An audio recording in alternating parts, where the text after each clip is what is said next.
Did you know that there's 13 different individual punches that you can learn? Now, whether you're boxing or want to learn to protect yourself, I recommend that you only work on 5 of these punches. And that's what we're going to go over on this video, the 5 most basic punches, but the most valuable punches. The other 8 punches, way more advanced. I'm going to talk about them at the end of the video and teach you some of them. So the first basic punch that you need to work on is the feint pivot hook.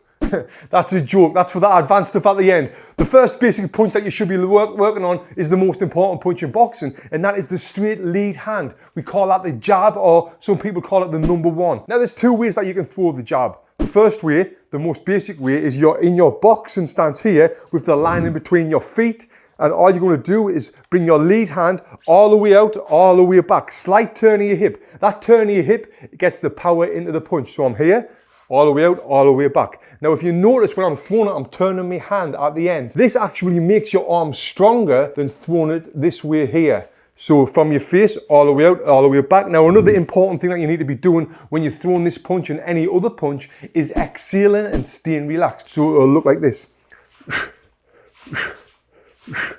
On the back. Now, if you notice here, when I'm throwing it, I'm keeping that right hand by me chin, protecting myself with the non-punching hand. Now, the other way to throw that jab is stepping with it. So if I'm in this position here, I'm going to step and throw it out. Now, what this does, this gets more power in the punch. It's getting the momentum of your body weight behind the punch as you're throwing that jab. But when you are stepping, you kind of want to be stepping into range and then coming back with it. You don't want to be stepping like lifting your foot like this, what I see sometimes, or you don't want to be stepping too far where you're really spreading your legs and you're punching like this. No, you want to be more slightly out of range and step into range and throw that jab. Now, if you notice when I'm doing this, the punch and the foot lands at the very same time. As well, I'm fully extending that lead hand, throwing it all the way out and bringing it all the way back to my face each time I'm throwing it, keeping that non-punching hand up. The next punch we're going to work on is the power punch. This is with your dominant hand. People call this the cross, the 2, the backhand. And this is a straight punch. And the way we throw the number 2, it comes from your face, it comes all the way out, all the way back. Now, if you notice when I'm throwing this punch, I'm turning my hips. I'm transferring the weight to my front foot. That's getting my full body weight behind the punch. I'm fully extending my arm. I'm turning my hand at the end, just like I was with the jab. I'm staying relaxed and I'm exhaling. So make sure you're doing all of these things when you're throwing this too, and this will really help generate that power and land that shot perfectly. Now, the next one is the most awkward punch to throw. This is the lead hook. If you've never boxed before, if you've got a little bit of experience, even if you've got a lot of experience, this lead hook can be complicated and feel awkward when you're throwing it. Now, it's best to really throw this off the 1-2, because if you throw 1-2, you're finishing off with that weight on your front foot. You're in the perfect position to throw that lead hook. And to get power in this, you really need to be transferring your weight from your front foot to your back foot. So to get the weight on the front foot, you would throw that 2, or you would slip right here.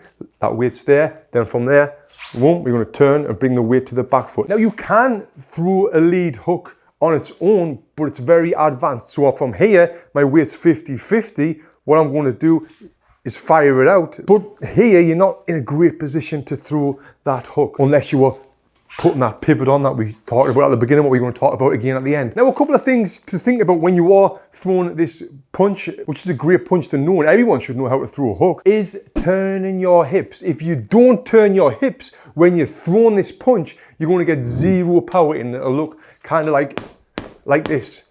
But as soon as you turn your hips, if you notice there, the power increases. Now, if you notice when I'm throwing this punch, I'm putting the weight to my front foot, like I said, then I'm whipping it in, putting the weight to my back foot. That weight transfer is what's getting the power in the punch. I'm keeping my thumb up. Some people like to have their thumb in. I like to have my thumb up because there's less rotation in the arm when you're doing it this way. And again, like the other punches, exhaling when we throw this punch. I like to call this punch just the hook. A lot of people like to call this the 3, but whatever you prefer, whatever your coaches prefer. Moving on to the next punch, which is a punch I don't really teach, even though when I was fighting, I used to love to throw that double jab and then the rear hook. Here's a little clip of me on the screen here in a fight doing this combination. Now, you can get so much power in this punch. And how we're going to throw it, we're going to be in the boxing stance position, and from your face, it comes out and around. Now, a common mistake I see here will be this.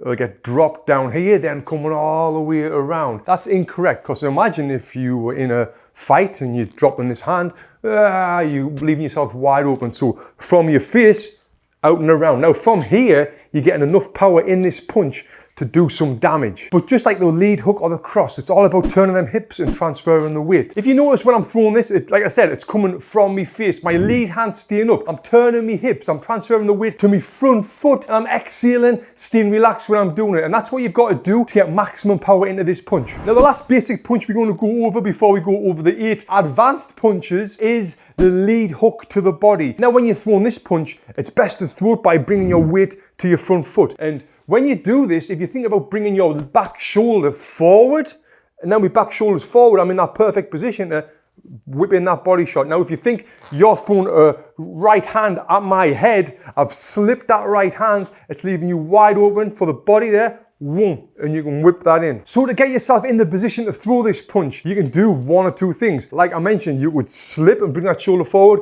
and put you in there, or what I prefer is throwing that right hand, and then that puts you in the position to throw it. But when you're throwing the right hand, you've got to shorten the right hand, because I'm on the bag here. If I throw that long right hand, what we went over before, now I'm kind of not in the position to throw this hook because my shoulder's still back. So you've got to shorten the punch. So it would be more like here, and now I'm in the position to whip it in. Or the other way is slip and throw it in. So as you can see there, I'm slipping to my lead side and then throwing in that lead hook to the body. Keeping my back hand by me face, tight guard, exhaling, staying relaxed when I do it. Now you can see I'm throwing that very short right hand to put my weight forward over to the front foot and then whipping in that body shot. The great thing about throwing the right hand first is you will get them to react by putting the hands up, which will leave them open for the body. Okay, so what are these other 8 individual advanced punches that I don't recommend you work on all the time, but it's important that you know these punches as well. But first, let's talk about the sponsor of today's video. Something you need for recovery, which you're probably not getting enough of, is good quality sleep. Now, did you know that body temperature is one of the main causes of bad sleep? Whether you're too hot, you're too cold, you're tossing and turning. Now, I want to tell you about a fantastic product that I've been using, and since we've been using this at my home, my sleep has improved massively. And this is the Pod Pro cover from 8 Sleep. This is a cover that goes over your current mattress. This mattress cover tracks your body temperature and it tailors it so you can get the best sleep ever. Data shows that 8 Sleep users experience up to 19% increase of recovery, 32% improvement of sleep quality, and a 34% more deeper sleep. And also another thing, it splits the bed. So if you like it cool and your missus likes it warm, you can do that as well, which for me, it's an absolute game changer. So I like it very cold where the missus likes it just a little bit cool. It's perfect. So you can get $150 off this mattress cover. That's a lot of money. Just go to 8sleep.com/boxing and get $150 off this today. The link is below. First advanced punch is the screw shot with the lead hand. So if I'm here and my opponent's got their hands tight there, it's hard to get your jab through that. So what I'm going to do, I'm going to screw the arm through so it's a little lean to the front foot and screw it through there. This screw shot is great and you can also step with it. The next one is the uppercut with the rear hand. So when you're inside here, you're going to turn and throw that straight up the middle. Not across what I see all the time, but straight up the middle. Now the next punch is a rear uppercut from your boxing stance position, coming from your face, throwing it around, turning. Now with this, we've got 3 different ranges of the uppercut. We've got the short range, if we were inside. We've got the mid range there, which is great to throw a jab, then stepping in with that one. Then we've got the long range uppercut, which comes all the way out there. I prefer working on the mid range uppercut here. Now when you are throwing this, you want to turn your hips, you want your arm to be on a 90-degree angle, and you want your hand to be in the middle of your face there. Often people throw this and it goes over there. If you throw uppercut like that, that means the powers went up there. We don't want the power there, we want the power there. So we're there. Next is the lead uppercut, this side. Now this is a very advanced punch to throw, and the times when I would throw this would be, let's just say if I've got someone up against the ropes here, I would throw that little lead uppercut there to set them up for the next punch. Because I know if I throw a little lead uppercut there to you, your hands are going to come together, boom, and then I can whip in that rear hook to the body, or I can whip in that rear hook to the head and then go to work and finish off for a combination. So it's kind of a setup shot. I wouldn't really you know, use this in the middle of a fight, like leading off or a lead uppercut, it would be very difficult. But if you're up close, it's a great punch to work with. Next one is a cross to the body. And I was going to put this into the basic ones, but like I mentioned, you know, I prefer the hook to the body. So with this punch, all you're going to do is throw your back hand to the body. But when you're doing this, you're going to rotate your hips and bend your knees at the same time, keeping your lead hand up and exhaling.